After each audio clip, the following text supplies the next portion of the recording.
بسم اللہ الرحمن الرحیم۔ ٹیل پوائنٹ کے ناظرین السلام علیکم۔ اللہ کی تلوار کی 40ویں قسط پیش خدمت ہے۔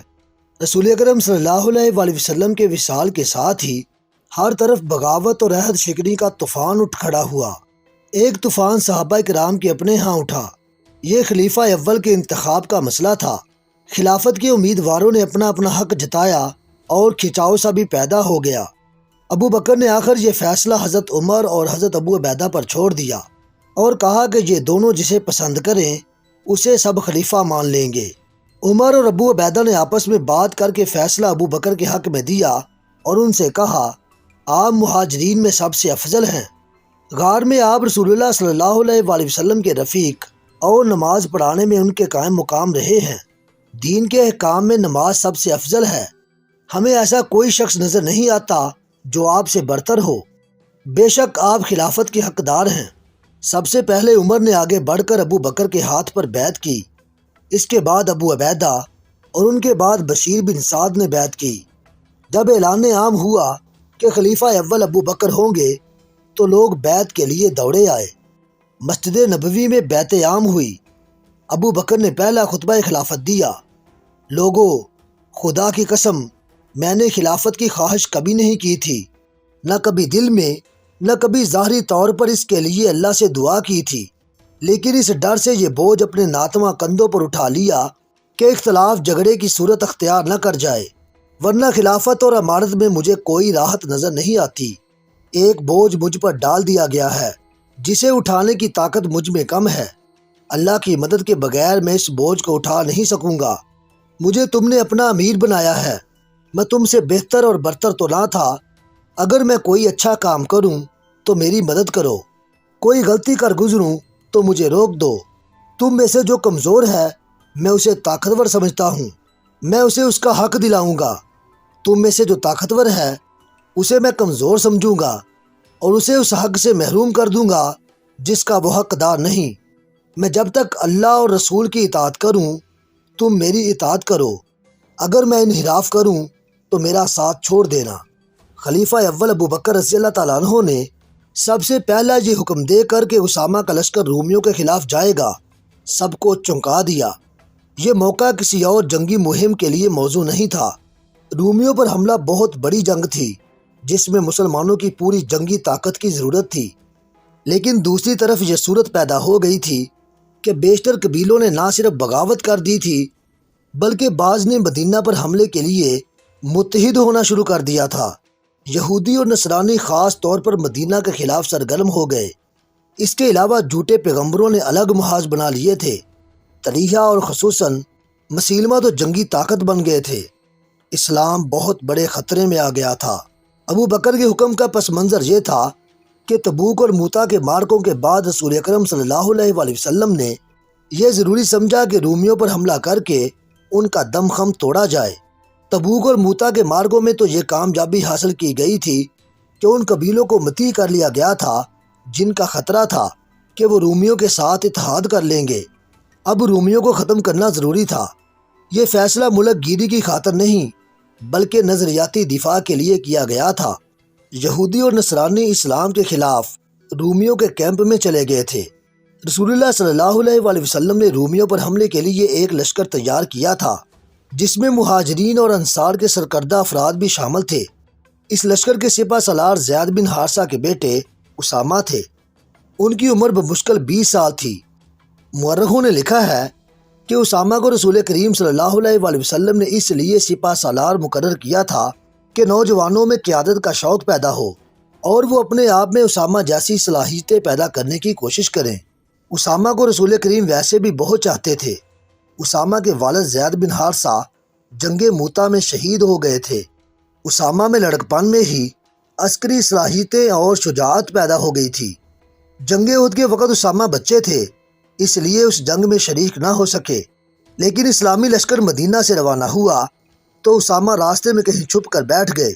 جب لشکر ان کے قریب سے گزرا تو وہ لشکر میں شامل ہو گئے۔ ان کی مراد پھر بھی پوری نہ ہوئی۔ انہیں میدان جنگ میں دیکھ لیا گیا اور واپس بھیج دیا گیا۔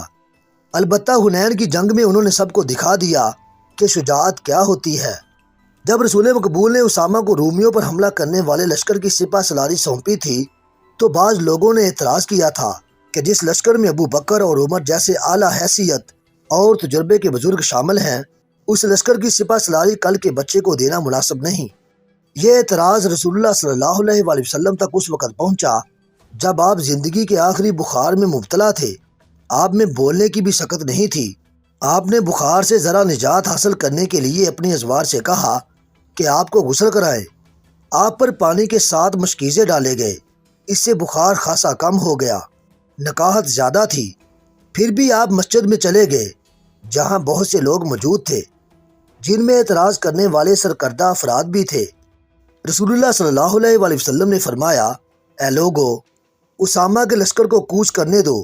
تم نے اس کی سپہ سالاری پر اعتراض کیا ہے، تم نے اس کے باپ کی سپہ سالاری پر بھی اعتراض کیا تھا۔ میں اسامہ کو اس منصب کے قابل سمجھتا ہوں، اس کے باپ کو بھی میں نے اس منصب کے قابل سمجھا تھا، اور تم نے دیکھا کہ میں نے سپہ سالاری اسے سونپ کر غلطی نہیں کی تھی۔ اعتراض ختم ہو گیا اور رومیوں کے خلاف لشکر کوچ کر گیا، لیکن جرف کے مقام پر پہنچا تو اطلاع ملی کہ رسول کریم کی بیماری تشویشناک صورت اختیار کر گئی ہے۔ اسامہ میں نوجوانی میں ہی بزرگوں جیسی دور اندیشی پیدا ہو گئی تھی۔ انہوں نے لشکر کو جرف کے مقام پر روک لیا اور خود رسول اللہ کو دیکھنے مدینہ آئے۔ ایک تحریر میں اسامہ کا بیان ان الفاظ میں ملتا ہے، اطلاع ملی کہ رسول اللہ کی حالت بگڑ گئی ہے تو میں اپنے چند ایک ساتھیوں کے ساتھ مدینہ آیا۔ ہم سیدھے رسول اللہ کے حضور گئے۔ آپ پر نکاہت طاری تھی، اتنی کہ بول بھی نہ سکتے تھے۔ آپ نے 2-3 بار ہاتھ اٹھا کر آسمان کی طرف کیے اور ہر بار ہاتھ میرے اوپر رکھ دیے۔ میں سمجھ گیا کہ حضور میرے لیے دعا کر رہے ہیں۔ دوسرے روز اسامہ پھر آپ کے حضور گئے اور کہا، یا رسول اللہ صلی اللہ علیہ وسلم، لشکر جرف میں میرا منتظر ہے، اجازت فرمائیے۔ رسول اللہ نے ہاتھ اوپر اٹھائے مگر ہاتھ زیادہ نہ اٹھ سکے، ذوف بہت زیادہ بڑھ گیا تھا۔ اسامہ دل پر غم کا بوجھ آنکھوں میں آنسو لے کر روانہ ہو گئے۔ تھوڑی دیر بعد رسول کریم وصال فرما گئے۔ قاصد اسامہ کے پیچھے دوڑا اور راستے میں جا لیا۔ اسامہ نے حضور کے وصال کی خبر سنی، گھوڑا سر پر دوڑایا، اپنے لشکر تک پہنچے۔ حضور کے وصال کی خبر نے لشکر میں کوہرام بپا کر دیا۔ اسامہ لشکر کو مدینہ لے آئے۔ خلیفہ اول کی بیعت ہو چکی تھی۔ انہوں نے اسامہ کو بلا کر پوچھا کہ رسول اللہ نے انہیں کیا حکم دیا تھا۔ اسامہ نے جواب دیا، یہ حکم تو آپ کو بھی معلوم ہے، مجھ سے ہی سننا ہے تو سن لیں۔ رسول اللہ نے حکم دیا تھا کہ میں فلسطین میں بلقا اور دوام کی سرحد سے آگے جا کر رومیوں پر حملہ کروں، لیکن وہاں تک لشکر اس طرح پہنچے کہ دشمن کو حملے تک لشکر کی آمد کی خبر تک نہ ہو سکے۔ ابو بکر نے کہا، جاؤ اسامہ، اپنا لشکر لے جاؤ اور رسول اللہ کے حکم کی تعمیل کرو۔ لشکر کو جب یہ حکم ملا تو ابو بکر پر اعتراض ہونے لگے۔ سب کہتے تھے کہ جب ہر طرف سے خطروں کے طوفان نے گھیر لیا ہے، اتنی بڑی جنگ اور وہ بھی اتنی دور شروع نہیں کرنی چاہیے۔ اس لشکر کی ان فتنوں کی سرکوبی کے لیے ضرورت ہے جو بڑی تیزی سے اٹھ رہے ہیں۔ ابو بکر نے کہا، قسم ہے اس اللہ کی جس کے ہاتھ میں میری جان ہے، اگر مجھے جنگل کے درندے چیرنے پھاڑنے کے لیے آ جائیں تو بھی میں اسامہ کے لشکر کو نہیں روکوں گا۔ میں اس حکم کی خلاف ورزی کس طرح کر سکتا ہوں جو رسول اللہ نے اپنی زندگی میں دیا تھا؟ میں اگر مدینہ میں اکیلا رہ گیا تو بھی میں اس لشکر کو نہیں روکوں گا۔ عمر نے کہا، تم پر سلامتی ہو ابو بکر، اعتراض کرنے والے یہ بھی کہتے ہیں کہ لشکر کو بھیجنا ہی ہے تو سپہ سالاری اسامہ کی بجائے کسی تجربہ کار آدمی کو دے۔ ابو بکر نے جواب دیا، اے ابن خطاب، کیا تم بھول گئے ہو کہ اسامہ کو رسول اللہ نے سپہ سالار مقرر کیا تھا؟ کیا تم جرأت کرو گے کہ رسول اللہ کے حکم کو منسوخ کر دو؟ عمر نے کہا، میں ایسی جرأت نہیں کروں گا، مجھ میں اتنی جرأت نہیں۔ ابو بکر نے کہا، میری بات سن ابن خطاب، اپنی قوم کو دیکھ، پوری قوم غم سے نڈال ہے۔ غم کے ساتھ ساتھ ایک خوف ہے جو ہر کسی کے دل میں اترتا جا رہا ہے۔ یہ خوف ان بغاوتوں کا ہے جو ہمارے ارد گرد اٹھ رہی ہیں۔ ہر روز ایک خبر آتی ہے کہ آج فلاں قبیلہ باغی ہو گیا، بعض قبیلے اسلام سے منحرف ہو گئے ہیں، اسلام بھی خطرے میں آ گیا ہے، مدینہ بھی۔ یہودیوں اور نصرانیوں نے بڑی خوفناک افواہیں پھیلانی شروع کر دی ہیں، ان سے اور زیادہ خوف پھیل رہا ہے۔ اگر ہم نے رومیوں پر حملہ روک لیا تو دو نقصان ہوں گے۔ ایک یہ کہ قوم سمجھے گی کہ ہم کمزور ہو گئے ہیں، دوسرا نقصان یہ کہ رومی اور مجوسی ہمیں کمزور سمجھ کر ہم پر چڑھ دوڑیں گے۔ میں قوم کو یہ بتانا چاہتا ہوں کہ ہم کمزور نہیں ہوئے۔ رسول اللہ کی روح مقدس ہمارے ساتھ ہے، ہمارا اللہ ہمارے ساتھ ہے۔ میں قوم کے حوصلے اور جذبے پہلے کی طرح مضبوط رکھنا چاہتا ہوں۔ رسول اللہ کے نقش قدم پر چلنا میرا فرض ہے۔ عمر کو اس دلیل نے مطمئن کر دیا۔ ابو بکر نے کوچ کا حکم دے دیا۔ اسامہ کا لشکر روانہ ہوا تو ابو بکر کچھ دور تک پیدل ہی ساتھ چل پڑے۔ اسامہ گھوڑے پر سوار تھے۔ مورخین نے لکھا ہے کہ ایک سپہ سالار اور وہ بھی نوجوان گھوڑے پر سوار تھا اور خلیفہ اس کے ساتھ ساتھ پیدل جا رہے تھے۔ اس کی وجہ یہ تھی کہ خلیفہ ہر کسی کو دکھانا چاہتے تھے کہ سپہ سالار اسامہ تعظیم و تکریم کے قابل ہے۔ اسامہ نے کہا، اے خلیفہ رسول، آپ گھوڑے پر سوار ہو جائیں یا میں آپ کے ساتھ پیدل چلوں گا۔ ابو بکر نے کہا، نہ میں سوار ہوں گا نہ تم پیدل چلو گے۔ میں روحانی تسکین محسوس کر رہا ہوں کہ اللہ کی راہ کی گرد میرے پاؤں پر بھی پڑ رہی ہے۔ عمر بھی لشکر میں شامل تھے۔ ابو بکر کو محسوس ہوا کہ انہیں مدینہ میں عمر کی ضرورت ہوگی۔ خلیفہ نے سپہ سالار سے کہا، اسامہ، اگر تم اجازت دو تو میں عمر کو مدینہ میں رکھ لوں، مجھے اس کی مدد کی ضرورت ہوگی۔ اسامہ نے عمر کو لشکر سے نکال کر واپس جانے کی اجازت دے دی۔ ابو بکر بہت بوڑھے تھے، ایک جگہ رک گئے۔ اسامہ نے لشکر کو روک لیا۔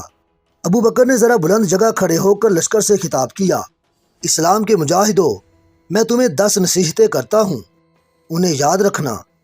خیانت نہ کرنا، بدعہدی نہ کرنا، چوری نہ کرنا، دشمن کی لاشوں کے اعضاء نہ کاٹنا، بچوں اور عورتوں کو قتل نہ کرنا، کھجوروں اور پھلوں کے درخت نہ کاٹنا، کھانے کی غرض کے سوا کسی جانور کو ذبح نہ کرنا۔ تمہیں دوسرے مذاہب کی عبادت گاہیں نظر آئیں گی جن میں تارک الدنیا لوگ بیٹھے ہوں گے، انہیں پریشان نہ کرنا۔ کسی بستی کے لوگ برتنوں میں تمہارے لیے کھانا لائیں گے، یہ کھانا اللہ کا نام لے کر کھانا۔ تمہیں ایسے لوگ بھی ملیں گے جنہوں نے اپنے سروں پر شیطان کے گھونسلے بنا رکھے ہیں، ان کے سروں کے درمیان کا حصہ منڈا ہوا ہوگا اور باقی بال بہت لمبے لمبے ہوں گے، انہیں قتل کر دینا۔ اپنی حفاظت اللہ کے نام سے کرنا۔ خدا حافظ مجاہدو، اللہ تمہیں شکست اور وبا سے محفوظ رکھے۔ لشکر کی مدینہ سے روانگی کی تاریخ 24 جون 632 تھی۔ یہ کہانی چونکہ خالد بن ولید سے متعلق ہے، اس لیے ہم وہ واقعات بیان کریں گے جن کا تعلق خالد بن ولید سے ہے۔ رسول اللہ نے خالد کو اللہ کی تلوار کہا تھا۔ اسامہ کے لشکر کے متعلق اتنا ہی کہہ دینا کافی ہے کہ انہوں نے صرف 40 دنوں میں رومیوں کے خلاف وہ کامیابی حاصل کر لی جو رسول کریم حاصل کرنا چاہتے تھے۔ اسامہ سپہ سالاری کے ہر پہلو پر پورے اترے، اور جب وہ فتح یاب ہو کر مدینہ میں آئے تو ان سب نے انہیں گلے لگایا جنہوں نے ان کی سپہ سالاری پر اعتراض کیے تھے۔ دوسری بڑی جنگ مرتدین کے خلاف تھی۔ ابو بکر نے اپنی فوج کو کئی حصوں میں تقسیم کر کے ہر حصے کے سالار مقرر کیے اور ان کے لیے محاذ مقرر کر دیے، یعنی ہر سالار کو ایک ایک علاقہ بتا دیا گیا جہاں انہیں حملہ کرنا تھا۔ اس تقسیم میں ابو بکر نے خاص طور پر خیال رکھا تھا کہ ہر دشمن کی طاقت اور لڑنے والی نفری دیکھ کر اس کے مطابق سپہ سالار مقرر کیے جائیں۔ سب سے زیادہ طاقتور اور مکار 2 مرتد تھے، ایک طلیحہ اور دوسرا مسیلمہ۔ ان دونوں نے نبوت کا دعویٰ کر کے ہزارہ پیروکار پیدا کر لیے تھے۔ خالد بن ولید کو ابو بکر نے حکم دیا کہ وہ طلیحہ کی بستیوں پر حملہ کرے اور اس سے فارغ ہو کر بطاح کا رخ کریں جہاں بنی تمیم کے سردار مالک بن نویرہ نے بغاوت کر دی تھی۔ تمام سالار اپنے اپنے محاذوں اور مہموں کو روانہ ہو گئے۔ خالد اپنی مہم کے علاقے میں حسب عادت اتنی تیزی سے پہنچے کہ دشمن کو خبر تک نہ ہوئی۔ انہوں نے کچھ بستیوں کو گھیرے میں لے لیا تو خالد کے پاس کچھ آدمی آئے اور انہیں بتایا کہ بعض قبیلے طلیحہ کے فریب کا شکار ہیں، ان کی خون ریزی مناسب نہیں ہوگی۔ اگر خالد ذرا انتظار کریں تو قبیلہ تئی کے کم و بیش 500 آدمی خالد کے دستے میں شامل ہو جائیں گے۔ خالد نے انتظار کیا اور یہ آدمی قبیلہ تئی کے 500 آدمی لے آئے جو طلیحہ کے قبیلے اور اس کے زیر اثر قبیلوں کے خلاف لڑنے پر آمادہ تھے۔ وہ مسلح ہو کر آئے تھے۔ اسی طرح قبیلہ جدیلہ بھی خالد کے ساتھ مل گیا۔ طلیحہ کو پتہ چلا تو بہت گھبرایا، لیکن ایک شخص اوینیہ اس کے ساتھ تھا۔ وہ بنی فرازہ کا سردار تھا۔ اس کے دل میں مدینہ والوں کے خلاف اتنا عناد بھرا ہوا تھا کہ اس نے اعلان کر دیا تھا کہ وہ مدینہ والوں کی حکومت کو کسی قیمت پر تسلیم نہیں کر سکتا۔ غزوہ احزاب میں جن 3 لشکروں نے مدینہ پر حملہ کرنے کا منصوبہ بنایا تھا، ان میں سے ایک لشکر کا سالار یہی شخص عجینہ بن حصن تھا۔ رسول کریم نے اپنے اس اصول کے مطابق دشمن کو تیاری کی حالت میں پکڑو مدینہ سے نکل کر ان تینوں لشکروں پر حملہ کر دیا تھا۔ سب سے زیادہ نقصان عجینہ کے لشکر کو اٹھانا پڑا تھا۔ اس نے مجبور ہو کر اسلام قبول کر لیا تھا، لیکن اسلام کے خلاف سرگرم رہا۔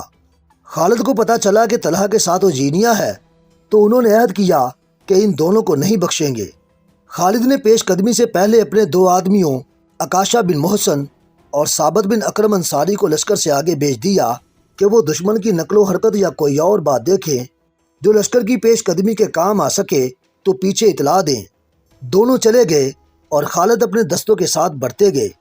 بہت دور جا کر ان دونوں میں سے کوئی بھی واپس آتا نہ دکھائی دیا۔ کچھ اور آگے گئے تو 3 لاشیں پڑی ملی جو خون میں نہائی ہوئی تھی۔ وہ لاشیں انہی 2 آدمیوں عکاشہ اور ثابت کی تھی جنہیں خالد نے آگے بھیجا تھا۔ تیسری لاش کسی اجنبی کی تھی۔ بعد میں جو انکشاف ہوا، طبری کے مطابق یہ دونوں آگے جا رہے تھے۔ راستے میں انہیں ایک شخص حبال مل گیا۔ ایک مورخ کامل ابن تحصیل لکھتا ہے کہ حبال طلیحہ کا بھائی تھا، لیکن طبری اور قاموس اسے طلیحہ کا بھتیجا لکھتے ہیں۔ عکاشہ اور ثابت نے اسے للکار کر قتل کر دیا۔ اس کی اطلاع طلیحہ کو مل گئی۔ وہ اپنے بھائی سلمہ کو ساتھ لے کر آ گیا۔ عکاشہ اور ثابت ابھی اور آگے جا رہے تھے۔ طلیحہ اور سلمہ نے گھات لگائی اور دونوں کو مقابلے کی مہلت دیے بغیر قتل کر دیا۔ خالد آگ بگولا ہو گئے اور طلیحہ کی بستی پر جا دمکے۔ عجینہ طلیحہ کی فوج کی کمان کر رہا تھا اور طلیحہ ایک خیمے میں نبی بنا بیٹھا تھا۔ عجینہ نے مسلمانوں کا قہر اور غضب دیکھا تو اپنے لشکر کو لڑتا چھوڑ کر طلیحہ کے پاس گیا۔ وہ طلیحہ کو سچا نبی مانتا تھا۔ عجینہ نے طلحہ سے پوچھا، یا نبی، مشکل کا وقت آن پڑا ہے، جبریل کوئی وحی لائے ہیں؟ طلیحہ نے کہا، ابھی نہیں، تم لڑائی جاری رکھو۔ عجینہ دوڑتا گیا اور لڑائی میں شامل ہو گیا۔ مسلمانوں کا قہر اور بڑھ گیا تھا۔ خالد کی چالیں جھوٹے نبی کے لشکر کے پاؤں اکھاڑ رہی تھی۔ عجینہ ایک بار پھر طلیحہ کے پاس گیا۔ اس نے طلیحہ سے پوچھا، یا نبی، کوئی وحی نازل ہوئی؟ طلیحہ نے کہا، ابھی نہیں، تم لڑائی جاری رکھو۔ عجینہ نے جھنجھلا کر پوچھا، وحی کب نازل ہوگی؟ تم کہا کرتے ہو کہ مشکل کے وقت وحی نازل ہوتی ہے۔ طلیحہ نے کہا، خدا تک میری دعا پہنچ گئی ہے، وحی کا انتظار ہے۔ عجینہ اپنے لشکر میں چلا گیا، مگر اب اس کا لشکر خالد کے گھیرے میں آ گیا تھا۔ عجینہ گھبراہٹ کے عالم میں ایک بار پھر طلیحہ کے پاس گیا اور اسے اپنے لشکر کی کیفیت بتا کر پوچھا کہ وحی نازل ہوئی ہے یا نہیں۔ طلیحہ نے جواب دیا، ہاں، وحی نازل ہو چکی ہے۔ کیا؟ طلیحہ نے جواب دیا، یہ کہ مسلمان بھی جنگ لڑ رہے ہیں، تم بھی جنگ لڑ رہے ہو، تم اس وقت کو کبھی نہ بھول سکو گے۔ عجینہ کو کچھ اور توقع تھی، لیکن طلیحہ نے اسے مایوس کر دیا۔ اسے یہ بھی پتہ چل گیا کہ طلیحہ جھوٹ بول رہا ہے۔ عجینہ نے غصہ سے کہا، لا ریب ایسے ہی ہوگا، وہ وقت جلدی آ رہا ہے جسے تم ساری عمر نہیں بھول سکو گے۔ عجینہ دوڑتا باہر گیا اور چلا چلا کر اپنے قبیلے سے کہنے لگا، اے بنو فرازہ، طلیحہ کذاب ہے، جھوٹے نبی کے پیچھے جانیں مت گواؤ، بھاگو، اپنی جانیں بچاؤ۔ بنو فرازہ تو بھاگ اٹھے۔ طلیحہ کے اپنے قبیلے کے لڑنے والے لوگ طلیحہ کے خیمے کے ارد گرد جمع ہو گئے۔ خالد تماشا دیکھنے لگے۔ طلیحہ کے خیمے کے ساتھ ایک گھوڑا اور ایک اونٹ تیار کھڑے تھے۔ قبیلہ طلیحہ سے پوچھ رہا تھا کہ اب کیا حکم ہے؟ طلیحہ کی بیوی جس کا نام نوار تھا اس کے ساتھ تھی۔ طلیحہ گھوڑے پر سوار ہو گیا اور اس کی بیوی اونٹ پر چڑھ بیٹھی۔ طلیحہ نے اپنے قبیلے سے کہا، لوگو، میری طرح جس کے پاس بھاگنے کا انتظام ہے وہ اپنے بیوی بچوں کو لے کر بھاگ جائے۔ اس طرح اس کذاب کا فتنہ ختم ہو گیا۔ حضرت عمر رضی اللہ تعالیٰ عنہ کے دور خلافت میں طلیحہ نے ان کے ہاتھ پر بیعت کی اور وہ مسلمان ہو گیا تھا۔ خالد نے اور کئی قبیلوں کو مطیع کیا اور انہیں ارتداد کی کڑی سزا دی۔ ان پر اپنی شرطیں عائد کیں۔ اسلام سے جو منحرف ہو گئے تھے انہیں دوبارہ حلقہ بگوش اسلام کیا۔ طلیحہ کی نبوت کو بھی خالد نے ختم کر دیا اور عجینہ جو یہودیوں سے بڑھ کر مسلمانوں کا دشمن تھا ایسا بھاگا کہ اس نے عراق جا دم لیا، مگر اس کا زہر ابھی پیچھے رہ گیا تھا۔ یہ زہر ایک عورت کی شکل میں تھا جو سلمہ کہلاتی تھی۔ اس کا پورا نام ام زمل سلمہ بنت مالک تھا۔ سلمہ بنو فرازہ کے سرداروں کے خاندان کی ایک مشہور عورت ام کرفہ کی بیٹی تھی۔ رسول کریم کی زندگی کا واقعہ ہے کہ زید بن حارثہ بنی فرازہ کے علاقے میں جا نکلے۔ یہ قبیلہ مسلمانوں کا جانی دشمن تھا۔ وادی القریٰ میں زید کا سامنا بنی فرازہ کے چند آدمیوں سے ہو گیا۔ زید کے ساتھ بہت تھوڑے آدمی تھے۔ بنی فرازہ کے ان آدمیوں نے ان سب کو قتل کر دیا اور زید کو گہرے زخم آئے۔ وہ گرتے پڑتے مدینہ پہنچ گئے۔ جب ان کے زخم ٹھیک ہو گئے تو رسول اکرم نے انہیں باقاعدہ فوجی دستے دے کر بنی فرازہ پر حملے کے لیے بھیجا تھا۔ مسلمانوں نے بنی فرازہ کے بہت سے آدمیوں کو ہلاک اور کچھ کو قید کر لیا۔ جھڑپ بڑی خونریز تھی۔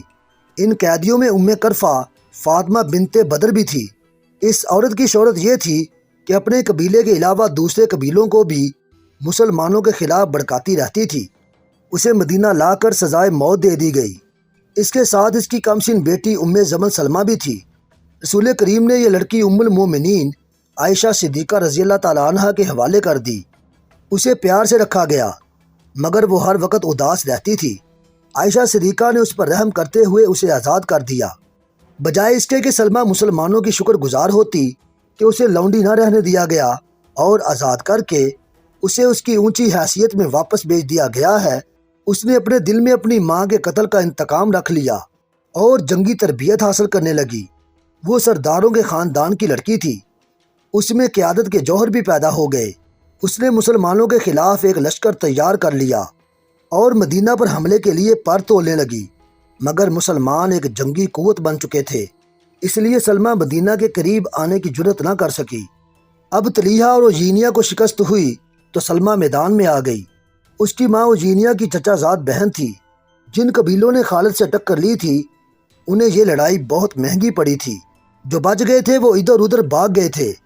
ان میں غطفان، تئی، بنو سلیم اور حوازن کے بعض سرکردہ لوگ سلمہ کے ہاں جا پہنچے اور عہد کیا کہ سلمہ اگر ان کا ساتھ دے تو وہ مسلمانوں سے انتقام لینے کے لیے جانیں قربان کر دیں گے۔ سلمہ تو موقع کی تلاش میں تھی۔ وہ تیار ہو گئی اور چند دنوں میں اپنا لشکر تیار کر کے روانہ ہو گئی۔ اس وقت خالد بزاخہ میں تھے جہاں انہوں نے طلیحہ کو شکست دی تھی۔ انہیں اطلاع ملی کہ بنو فرازہ کا لشکر آ رہا ہے۔ خالد نے اپنے دستوں کو تیار کر لیا۔ جس طرح سلمہ کی ماں اپنے جنگی اونٹ پر سوار ہو کر لشکر کے آگے آگے چلا کرتی تھی، اسی طرح سلمہ بھی اپنے لشکر کے آگے آگے تھی۔ اس کے ارد گرد 100 شتر سواروں کا گھیرا تھا جو تلواروں اور برچیوں سے مسلح تھے۔ یہ لشکر جوش و خروش بلکہ قہر اور غضب کے نعرے لگاتا آ رہا تھا۔ خالد نے انتظار نہ کیا کہ دشمن اور قریب آئے۔ ان کے ساتھ نفری تھوڑی تھی۔ وہ دشمن کو اتنی مہلت نہیں دینا چاہتے تھے کہ وہ حملے کی ترتیب یا قلیل تعداد مسلمانوں کو نفری کی افراد کے بلبوتے پر گھیرے میں لینے کی پوزیشن میں آئے۔ خالد نے ہلہ بولنے کے انداز سے حملہ کر دیا۔ انہیں معلوم تھا کہ دشمن کا لشکر سفر کا تھکا ہوا ہے۔ خالد نے دشمن کی اس جسمانی کیفیت سے بھی فائدہ اٹھایا۔ سلمہ جو 100 جانباز شتر سواروں کے حفاظتی نرگے میں تھی، اشتعال انگیز الفاظ سے اپنے لشکر کے جوش و خروش میں جان ڈال رہی تھی۔ مورخ لکھتے ہیں کہ بنو فرازہ نے خالد کو بڑا ہی سخت مقابلہ دیا۔